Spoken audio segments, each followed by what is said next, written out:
Hello, good morning, जोहार। मैं संजय और आप देख रहे हैं न्यूज़ झारखंड। चलिए जानते हैं आज की मुख्य 25 बड़ी खबरों को। बड़ी खबर की बात करें तो झारखंड में उद्योग को बढ़ावा देने की तैयारी हेमंत सरकार जापानी निवेशकों से करेगी यह आग्रह। झारखंड की हेमंत सोरेन सरकार जापानी निवेशकों से राज्य में निवेश का आग्रह करेगी। इसके लिए Japan chamber of commerce and industry in India के प्रतिनिधियों के साथ बात की जाएगी। JCCII भारत में पंजीकृत जापानी व्यवसायियों की संस्था है। इसका मुख्यालय दिल्ली में है। झारखंड में उद्योग को बढ़ावा देने की तैयारी की जा रही है। इसके तहत सरकार जापानी निवेशकों से राज्य में निवेश का आग्रह करेगी। पिछले दिनों जापानी काउंसलेट के साथ मुख्यमंत्री हेमंत सोरेन की हुई मुलाकात के दौरान इस पर चर्चा की गई थी। इस दौरान जापानी निवेशकों को राज्य सरकार द्वारा दी जा रही सुविधाओं की जानकारी उपलब्ध कराने की बात कही गई थी। इसके बाद तय किया गया है कि JCCII के प्रतिनिधियों के साथ बैठक कर उन्हें राज्य में निवेशकों को दी जाने वाली सुविधाओं के बारे में जानकारी दी जाएगी। इसके लिए राज्य सरकार का एक प्रतिनिधिमंडल दिल्ली जाएगा। अगली बड़ी खबर की बात करें तो झारखंड मौसम अपडेट। 2 से 3 डिग्री गिर सकता है तापमान। छठ के बाद बढ़ेगी ठंड। झारखंड में मौसम का रुख बदलने लगा है। राज्य में ठंड ने दस्तक देना शुरू कर दिया है। राजधानी रांची सहित राज्य के अन्य जिलों में भी अगले 3 दिनों में न्यूनतम तापमान में और 2 से 3 डिग्री तक गिरने की संभावना है। मौसम विभाग के अनुसार दक्षिण भारत में बारिश होने के बाद से ठंड बढ़ने लगी है। छठ के बाद तापमान में कमी आने से ठंड में बढ़ोतरी होगी। विभाग ने बताया है कि इस दौरान रात का तापमान 13 से 14 डिग्री के बीच रहने की संभावना है। वहीं दिन का तापमान 27 डिग्री के बीच रहने के आसार हैं। मौसम विभाग रांची के अनुसार झारखंड के ऊपर अभी कोई भी सिनॉप्टिक फीचर नहीं बन रहा है, इसलिए मौसम में कोई खास बदलाव देखने को नहीं मिलेगा। अगली बड़ी खबर की बात करें तो अपराध की योजना बनाते देसी बम के साथ 2 अपराधी गिरफ्तार। चतरा के सिमरिया टंडवा मुख्य मार्ग स्थित सिमरिया थाना क्षेत्र के धनगढ़ा घाटी से पुलिस ने 2 अपराधियों को बम के साथ गिरफ्तार किया है। गिरफ्तार अपराधी घाटी में किसी बड़ी आपराधिक घटना की योजना को अंजाम देने के उद्देश्य से जुटे थे। उनके साथ और भी अपराधी थे, लेकिन पुलिस को आता देख वो 9-2-11 हो गए। गिरफ्तार अपराधियों के पास से 5 देसी बम बरामद किया गया है। सिमरिया के अनुमंडल पुलिस पदाधिकारी अशोक प्रियदर्शी ने शनिवार को पत्रकारों को बताया कि पुलिस अधीक्षक राकेश रंजन को गुप्त सूचना मिली थी कि धनगढ़ा घाटी पर कुछ संदिग्ध युवक सक्रिय हैं। उनके पास अवैध हथियार भी है। संभवतः किसी बड़ी घटना को अंजाम देने के फिराक में हैं, जिसके बाद पुलिस ने यह कार्रवाई की है। अगली बड़ी खबर की बात करें तो संपन्न लोग राशन कार्ड कर दे सरेंडर, वरना होगी ये कठोर कार्रवाई। मात्र 5 कार्डधारियों से 3.5 लाख की वसूली। रांची जिले में अब घर घर जाकर राशन कार्डधारियों का सत्यापन किया जाएगा। संपन्न परिवार के घर की संपत्ति की वीडियो रिकॉर्डिंग भी की जाएगी।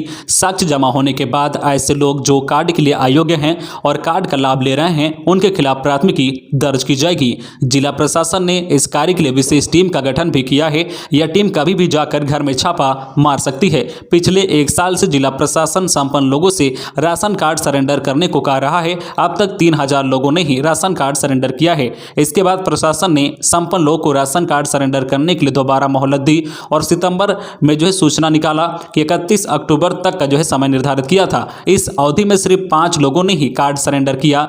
जिला प्रशासन के सर्वे के अनुसार 25,000 ऐसे लोग हैं जो योग्यता नहीं रखने के बाद भी राशन कार्ड बनाए हैं। इस कार्य के लिए BDO व CO को नोडल पदाधिकारी बना गया है। जांच के लिए पंचायत सेवक, जन सेवक, सेविका को लगाया जाएगा। अगली बड़ी खबर की बात करें तो 2 बाइक की टक्कर में 2 की मौत, 3 गंभीर। हजारीबाग जिले के बिशुनगढ़ गोमिया NH स्थित लहरियाडी गांव के पास 2 बाइक की आमने सामने जोरदार टक्कर हो गई। इस दुर्घटना में बाइक सवार 2 युवकों की मौत हो गई है। इसके अलावा 2 युवतियों समेत 3 गंभीर रूप से घायल हो गए हैं। घायलों का बिशुनगढ़ अस्पताल में प्राथमिक उपचार के बाद बेहतर इलाज के लिए हजारीबाग रेफर कर दिया गया है। घटना शनिवार देर शाम की है। बताते हैं कि बाइक में सवार बिशुनगढ़ के जमनी जारा गांव के मनोज कुमार, जयंती कुमारी और बसंती कुमारी सोहराय मेला देखने के लिए कंजकीरो जा रहे थे।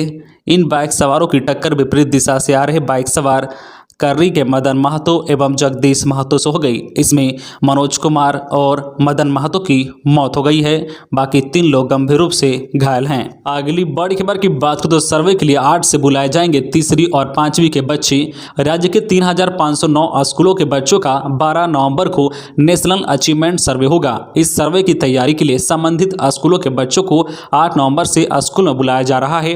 इसमें 8वीं और 10वीं के बच्चे तो पहले से ही आ रहे हैं। 3री और 5वीं के बच्चों को तैयारी के लिए बुलाया जा रहा है।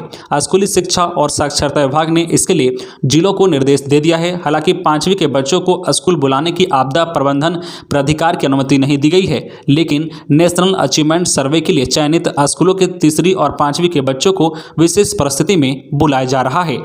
खबरों में आगे बढ़ने से पहले आपसे रिक्वेस्ट है कि अगर आप चैनल को सब्सक्राइब नहीं किए हैं तो प्लीज़ चैनल को सब्सक्राइब करके बेल आइकन प्रेस कर दे, जिससे आपको झारखंड की हर छोटी बड़ी खबर का अपडेट आप तक पहुंचता रहे। चलिए बढ़ते हैं खबरों की ओर। अगली बड़ी खबर की बात को तो बहनों ने की भाई की लंबी उम्र की कामना। भाई बहन के स्नेह का प्रतीक भाई दूज का त्यौहार शनिवार को धूमधाम से मनाया गया। बहनों ने भाइयों के माथे पर तिलक लगाया और उनकी लंबी उम्र, खुशहाली और बेहतर भविष्य की कामना की। अपने अपने रिवाज के मुताबिक उन्हें नारियल, पान, सुपारी, मिठाई, भोजन आदि कराया। मंदिरों में भाई दूज पर पूजा करने के लिए काफ़ी संख्या में श्रद्धालु पहुंचे। भाइयों ने बहनों को उपहार भी दिया। कई जगहों पर इस दिन बहनें भाइयों की लंबी उम्र के लिए व्रत भी करती हैं। अगली बड़ी खबर की बात करें तो इंडिगो शुरू करेगी अहमदाबाद रांची मार्ग पर उड़ान। देश की सबसे बड़ी विमानन कंपनी इंडिगो 10 नवंबर से अहमदाबाद रांची मार्ग पर उड़ानों का संचालन शुरू करेगी। कंपनी ने शनिवार को जारी बयान में बताया कि अहमदाबाद रांची मार्ग पर उनकी उड़ानें सप्ताह में 4 दिन संचालित होगी। 1 नवंबर से अहमदाबाद जोधपुर के बीच उसकी उड़ानें शुरू हो चुकी है। इसके अलावा इंडिगो ने 2 नवंबर से बेंगलुरु, राजकोट, कोलकाता, कोयम्बटूर, दिल्ली, त्रिवेंद्रम और डिब्रूगढ़ दीमापुर मार्गों पर भी अपनी उड़ानें शुरू कर दी है। अगली बड़ी खबर की बात करें तो नम आंखों से दी गई मां काली को विदाई। साहिबगंज जिले में स्थापित कई जो है मां काली की प्रतिमा का विसर्जन शनिवार को कर दिया गया है, तो कई को रविवार को विसर्जित किया जाएगा। इस मौके पर विसर्जन जुलूस भी निकाला गया। हालांकि जुलूस की अनुमति ना मिलने की वजह से जुलूस में भीड़ काफ़ी कम रही। जुलूस अपने अपने पंडाल से निकलकर विभिन्न मार्ग होते हुए सीधे बिजली घाट पहुंचा, जहां भक्तों ने नम आंखों से मां काली को विदाई दी। विभिन्न पूजा पंडालों द्वारा ढोल ढाक के साथ विसर्जन जुलूस निकाला गया। विसर्जन को लेकर जिला पुलिस प्रशासन द्वारा सुरक्षा के पुख्ता इंतजाम किया गया था। अगली बड़ी खबर की बात करें तो लोहरदगा में सर्च अभियान के बाद नक्सलियों को हिदायत, मुख्य धारा से लौटे नहीं तो गोली खाने को रहे तैयार। उग्रवादियों ने क्षेत्र के विकास को बाधित कर दिया है। ये लूट खमोट में लगे हैं। समाज के विकास में ग्रामीणों की भूमिका महत्वपूर्ण है। सभी लोग अपने अधिकार एवं कर्तव्यों को समझे, अपने बच्चों को बेहतर शिक्षा दे। पुलिस अधिकारियों ने कहा है कि उग्रवादी मुख्य धारा में वापस लौटे नहीं तो गोली खाने को तैयार रहें। नक्सल प्रभावित क्षेत्र में सर्च अभियान चलाने के बाद कम्युनिटी पुलिसिंग के तहत ग्रामीणों के बीच सामग्रियों का वितरण किया गया। अगली बड़ी खबर की बात करें तो मंत्री रामेश्वर उरांव ने सोना सोबरम योजना के तहत बांटी धोती साड़ी। सरूल नगर बरियातू रांची में राज्य सरकार के मंत्री रामेश्वर उरांव ने झारखंड सरकार की महत्वाकांक्षी सोना सोबरम साड़ी धोती योजना के तहत स्थानीय राशन कार्ड धारियों के बीच धोती, लुंगी, साड़ी का वितरण किया। कार्यक्रम में मंत्री डॉक्टर रामेश्वर उरांव ने कहा कि योजना के तहत 10 रुपए में एक साड़ी और एक लुंगी या धोती मिलेगी। पीडीएस की दुकानों से इसे दिया जाएगा। साल में 2 बार इसे दिया जाएगा। राज्य सरकार गरीबों का दुख दर्द समझती है। यही वजह है कि इस योजना की शुरुआत फिर से की गई है। अभी इस योजना में 500 करोड़ रुपए की राशि आवंटित की गई है। पूरे राज्य में एक साथ जो है 57 लाख बीपीएल परिवारों को इसका लाभ दिया जाएगा। अगली बड़ी खबर की बात करें तो 10वीं पास से लेकर ग्रेजुएट उम्मीदवारों के लिए भर्ती नोटिफिकेशन जारी। इस तारीख तक करे आवेदन। Indian oil corporation limited technical और नॉन टेक्निकल अप्रेंटिस पदों पर भर्ती के लिए नोटिफिकेशन जारी किया गया है। सभी इच्छुक और योग्य उम्मीदवार आधिकारिक वेबसाइट पर 4 दिसंबर 2021 तक या उससे पहले आवेदन कर सकते हैं। इन पदों पर भर्ती के लिए आवेदन की प्रक्रिया 5 नवंबर 2021 से ही शुरू हो चुकी है। इस प्रक्रिया के माध्यम से पश्चिमी बंगाल, बिहार, उड़ीसा, झारखंड और असम में अप्रेंटिस के कुल 527 रिक्त पदों पर भर्ती की जाएगी, जिसमें पश्चिमी बंगाल में 236 पद, बिहार में 68 पद, उड़ीसा में 69 पद और झारखंड में 35 पद और असम में 119 पद के अलावा सभी राज्यों में ट्रेड अप्रेंटिस के 21 पद हैं। ट्रेड और टेक्निकल अप्रेंटिस के विभिन्न पदों पर भर्ती के लिए कक्षा 10वीं 12वीं के अलावा ग्रेजुएट और डिप्लोमा रखने वाले उम्मीदवार भी आवेदन कर सकते हैं।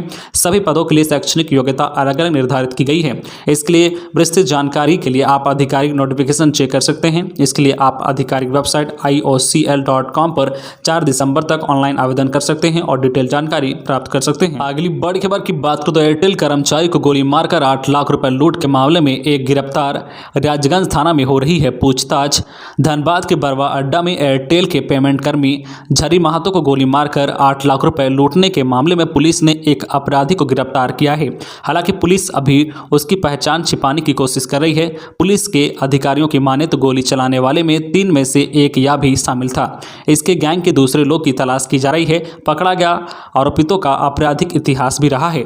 लूट के ही एक मामले में कोलकाता में वह 7 साल जेल में रहा था। फिलहाल उसे राजगंज थाना में रखकर पूछताछ की जा रही है। अगली बड़ी खबर की बात करें तो झारखंड में नाबालिग छात्रा से दुष्कर्म एफआईआर दर्ज। अब भी पुलिस की गिरफ्त से बाहर है आरोपित।